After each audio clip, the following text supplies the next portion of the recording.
Well. Listen, court was in session today, or is in session. I'm literally recording this as Judge Rata has granted an adjournment. So, Mnisi Wemvula and the state, led by Advocate George Baloyi, can have a conversation on the missing Dondonis that Mnisi needs. This is after Judge Rata has granted, yes, you heard it loud and clear. Okay, no, let me use the words that my Lord used. He accedes, okay? He is amenable to the postponement requested by Mnisi Wemvula. But how long do you need, Mnisi? How long do you need? So there's a rough date thrown in the air, which is the 19th of May, 2025. But ladies and gentlemen, I want to take you back to everything that Mnisi did. First of all, Mnisi said, you know what? Last week was a bit too temperamental in this courtroom. You know what? I am a learned colleague. I'm going to come here and write everything down, okay? Because my Lord has a tendency of interrupting people when they're talking. So I'm going to write everything down, and we're going to call this a notice of motion. And because, my Lord doesn't like to be challenged with the law, so because Nissi came with a document called Notice of Motion, it forced my Lord into silence. Did anybody else notice that? If you did, drop a 1 in the comment section, because hello, it felt like church was in session and led by Mnisi Wemvula. He was reading, okay, the announcements of the day. He had about 22 paragraphs, okay, in that notice of a notice. What is it called? A notice of emotion. Listen, I am so emotional. Okay, if you hear me chewing up my words, it's because I'm so emotional. I felt I had to give Omnisi a standing ovation.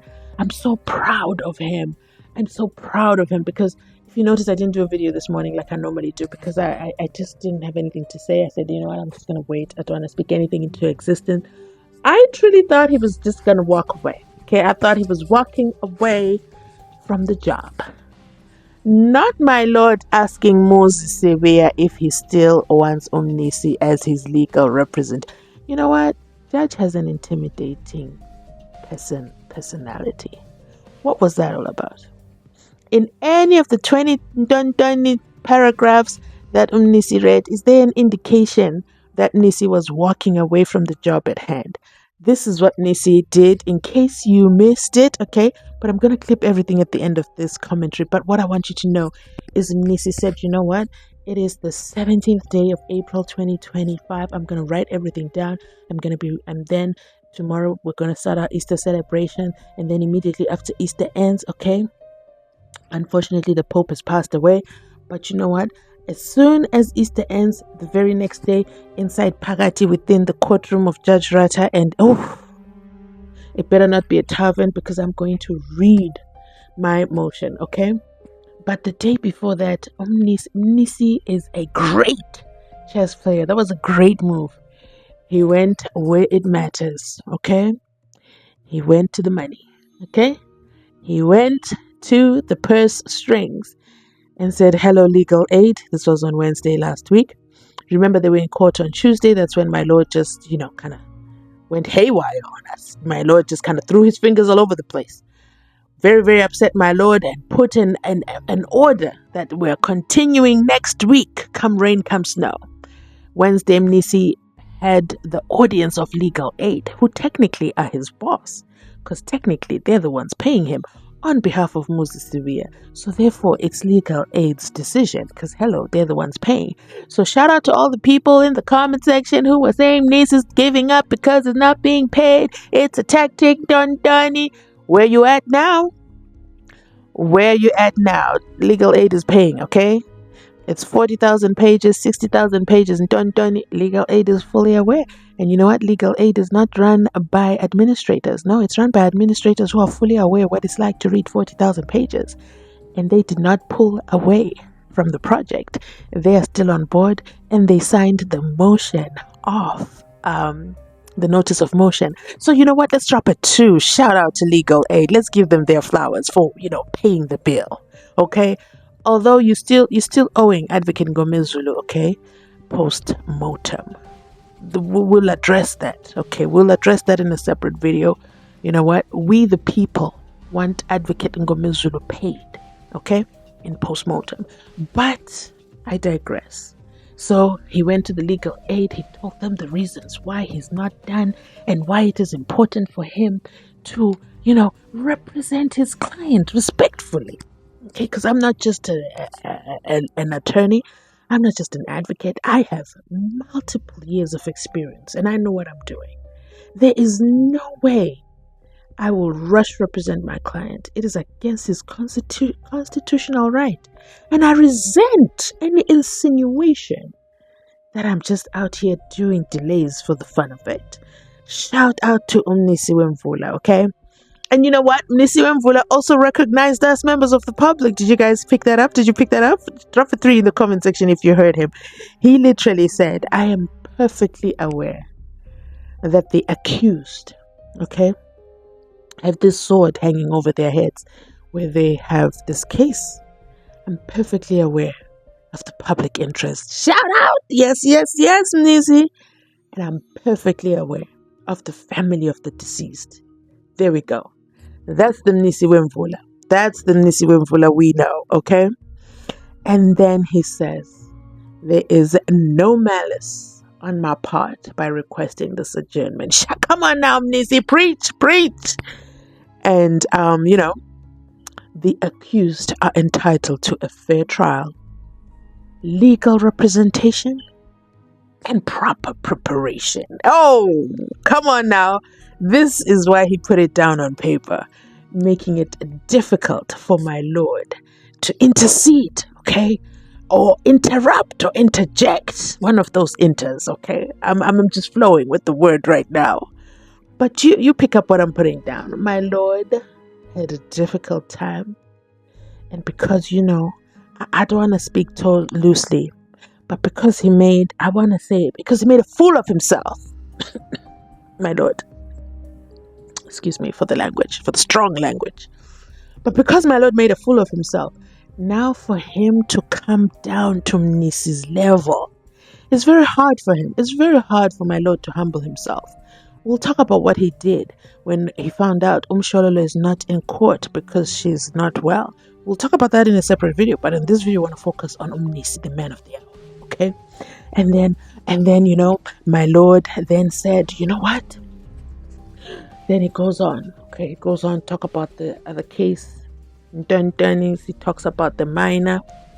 The minor took decisions into her hands, unalived herself, and therefore the 3 accused, although they were going to be guilty as charged, because there was no cross-examination, the state had completed their case, but because the accused are entitled to cross-examination, they're entitled to the cross-examination, therefore, there was no cross-examination that was done, so they could not just charge the 3 accused and they walked away scot-free, even though the DNA proved them guilty. So because of that case, okay, I, my lord, Judge Rata, am going to grant Mnisi an indulgence. Sir, could you not have made a decision independently as yourself, as my lord? But you know what, Sikolapo, I also want to talk about one part that Mnisi mentioned. Guys, there's many parts. I could comment on him sentence by sentence, or should I say paragraph by paragraph. But you know what, I want to comment on the paragraph where he speaks about Baloy, Advocate George Baloy. And he says, you know what, Advocate George Baloy stood in solidarity with me last week. And I'm not going to fault anything that the state said. Ooh! What a man, what a man, what a man, what a mighty good man. Yes, that was Nissi. Listen, Nissi sat down and prepared. He did well, okay? For somebody who had 60,000 pages to read and hasn't completed that, he surely took time to write those 20 done paragraphs, okay? Well done, Nissi. We hear you. We see you. We're with you. Drop a 5 in the comment section if you stand with Advocate Mnisi. But you know what?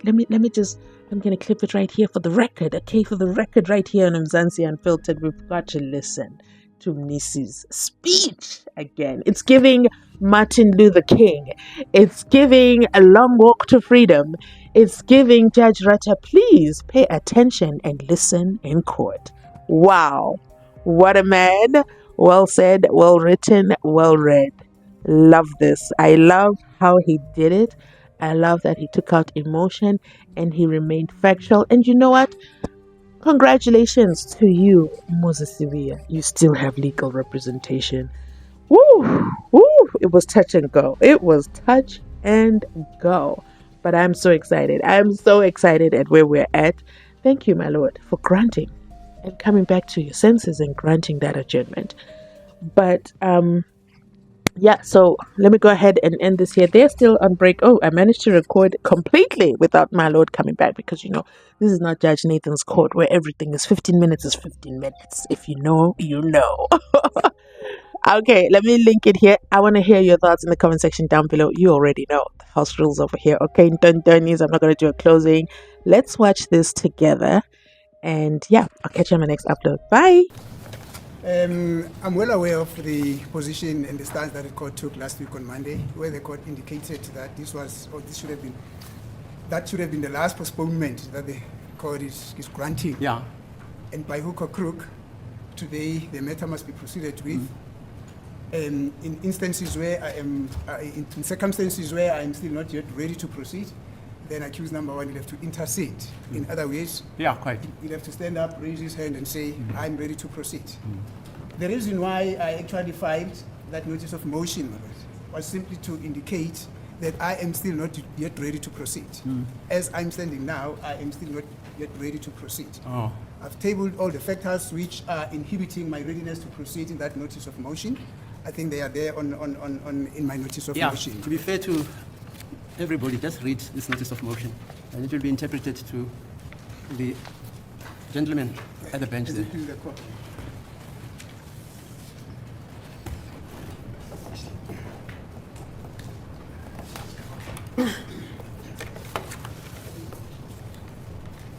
You let them read the notice up to the end, right?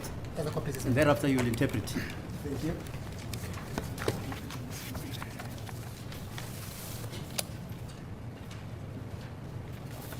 Just as a matter of procedure,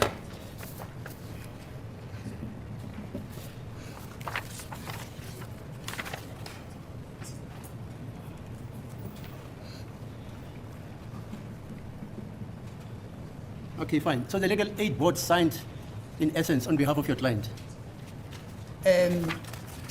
Because an advocate, as I understand the law, when you make an affidavit on behalf of your client, Yes. the instructing attorney has got to sign. Now, I see here, obviously, your instructing principal is the legal aid board. Yes. Okay, fine. Okay. Yeah, you can go ahead. Let me just explain that. Yeah. Yes. The court will see there that this is dated the 17th day of April 2025, which was on a Thursday. Right? Yes. Okay, fine. At the time at which I completed this affidavit, I could not go to the offices of the legal aid because it was already late. Okay. So I signed on their behalf, but I indicated that they're a proxy because this is something that I discussed with them. Okay. I had a meeting with them on a Wednesday that took almost half a day. Okay, fine. Presenting the court number. Right. Now, this is a notice of motion, which simply says that kindly take notice that an application will be moved on behalf of accused number one to the above honorable court for an order in the following terms. Number one, that his legal representative be granted a further postponement to continue and finalize his preparation in the matter. Number two, further and alternative relief. Now, this is a founding affidavit that has been prepared by me. Now, paragraph 1, I'm an adult male, a practicing advocate in good standing with the Legal Practice Council, and I represent number 1 and number 3 in this matter. Unfortunately, the pages are not numbered. I'll go paragraph by paragraph. Number 2, the facts that are deposed to herein, say where the contrary appears from the contents, are within my personal knowledge and are to the best of my knowledge both true and correct. Now, the purpose of the affidavit. The purpose of the affidavit is to implore the court to allow the above-mentioned matter to be postponed to a further date on the 22nd of April 2025 to allow me time to finalize my preparations for the commencement and presentation of the case on behalf of accused number 1. The factual background, that's paragraph 5. I've been part of the case representing accused number 3 since inception before the Honorable Mokwatlemi J. After the passing of Mr. Mngomezulu, who was representing accused number 1, I was approached by the Office of Legal Aid South Africa with the request to take over and continue to represent accused number 1. I duly accepted the request, and I formally came on record as accused number 1's legal representative on the 8th of January 2025. A provisional date on which the legal representation of accused number 1 is to be confirmed. Paragraph 6. The matter was then postponed to the 20th of January 2025, which was the original date arranged for the continuation of the matter on merits. This time, the witness who is currently in the witness stand was being cross-examined on behalf of accused number 5. That cross-examination was concluded on the 22nd of January 2025. The matter was then postponed to the 10th of February 2025 to give me time to prepare, and this time the state confirmed by indicating that the record of the evidence stands around 40,000 pages. Paragraph 7. On the 10th of February 2025, the matter was before court again, and I made an application for a further postponement as I was not yet done with my preparations, and the application was granted. The matter was then postponed to 14 April 2025, and I made an undertaking that I will be ready to proceed on this date. It is unfortunate that I was still not yet done with my preparation and that thus not yet ready to proceed with the matter on this date either. The events of the 14th of April 2025. That's paragraph number 8. I arrived at court on this date and immediately conscientized all my colleagues, that's the state and the defense, that I was not yet ready to proceed as my preparations for the matter are still ongoing, and I requested that we approach the Honorable Judge in chambers on this issue. In the Honorable Judge's chambers, at the introduction of my inability to proceed with the matter due to the fact that I was not yet done with my preparations, the Honorable Judge directed that I should put that information on record in court. Paragraph 9. When the matter was then called and the preliminary issues dealt with by the state, the court then invited me to address him on my application. I submitted that I had underestimated the amount of work I had to cover between 10 February and 14 April 2025 when I indicated that I would be ready by this day to proceed with the matter, and due to the fact that I am not yet done with my preparations, I was not in a position to proceed. Immediately after those introductory submissions, the court took over and dealt with the application, although I was not yet finished with my submissions. Paragraph 10. I never got to ventilate the issues which constituted the challenges in my preparations.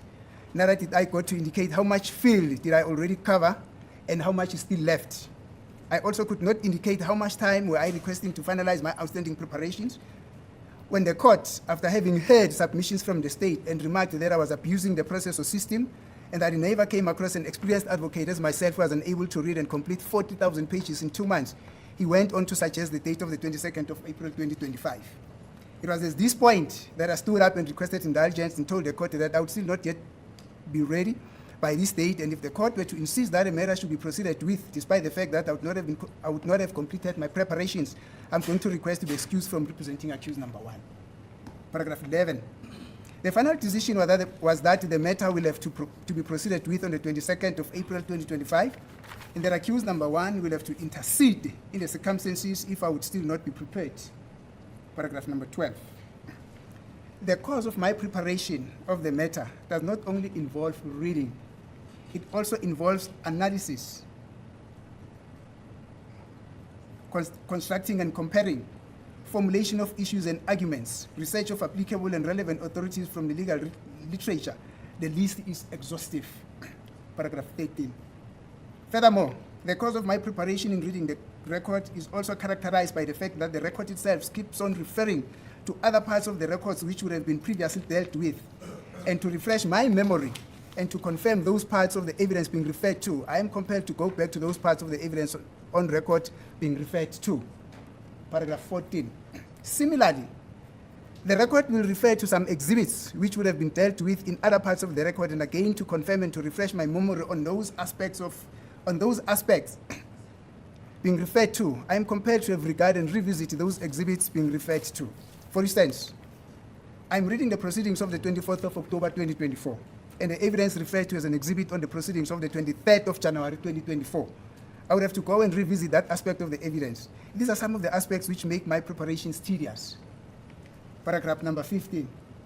Having spent 2 days at Morabi Correctional Facility consulting with Mr. Sibiya, a number of issues came up which necessitate further follow-ups which do not form part of the record of the transcripts, and thus the preparations are not necessarily limited to the record. The suggested period of 2 months within which I was expected to finalize my preparations does not factor in these extraterrestrial issues. Paragraph number 16. It also emerged from the consultation that we'll have to request further information from the state, which is central to accused number one's case and to my preparations, even before I can start to cross-examine the current state witness. These are all the aspects which I intended to bring to the attention of the court had I been afforded the opportunity to do so. Paragraph number 17. When the state was requested to respond to my incomplete application, it rationalized the importance of a further postponement, taking into account the nature of the preparations that I needed to do and acceded to the reasonableness of such an application. The state cannot be faulted on anything it said in its response in this regard. Paragraph number 18.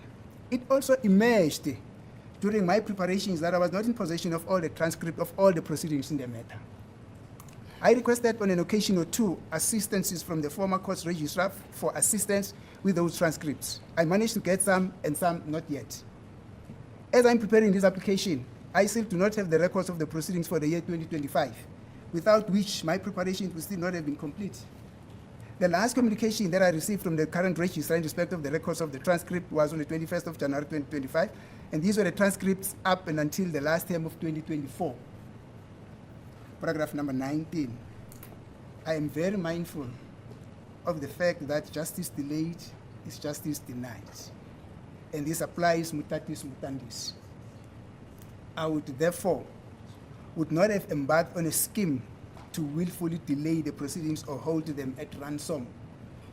I am perfectly aware that the accused are going through agonizing time with the trial hanging over their heads like a sword. They are keen to know their fate in the matter. The same principle goes to the family members of the deceased and all the people who take interest in the matter. I can, however, assure that there is not even the minutest iota of malice in the manner in which I'm trying to conduct this case on behalf of Mr. Sibia. Paragraph number 20. In criminal proceedings, any suspicion of delay or any suspicions of delays are regulated by Section 342A of the Criminal Procedure Act number 51 of 1977. These provisions prescribe the manner in which such delays should be investigated, what constitutes delay, and its effect on the stakeholders in the trial and the mechanism of dealing with such delays. Paragraph number 21. While trying everything that I possibly can, I am and should always be mindful of the fact that the accused is entitled to a fair trial, which includes, inter alia, a right to legal representation. I am thus willing to proceed to assist the accused in the conduct of this case. This should, however, be understood in the context that a proper preparation is a cornerstone of the realization of that right to legal representation. Number 22. That's paragraph 22. On the 25th of April 2025, at 16 hours 15, that is 4:15 in the afternoon, the state sent me an email with a set of photos with the following message. Open quote. We have extracted the attached photos from the phone downloads to be used as evidence. Close quotes.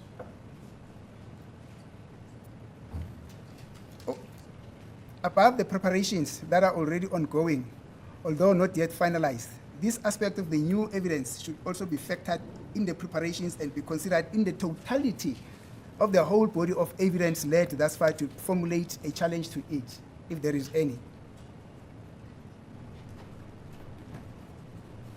Excuse me, my lord. I think there's something that the interpreter wants to bring to my attention. Madam, my lord, at the date, 25th of April. 25 April. Has he jumped that sentence? Yes, my lord. Yeah, because I read this motion. Yeah, fine. I'm aware of I it. think it should be March. Yes. I'm sorry. I'm sorry. On paragraph number 22, corrections. Paragraph 22, the date should read on 25 March 2025 at 16 hours 15. The state sent me an email with a set of photos with the following message. Open quote.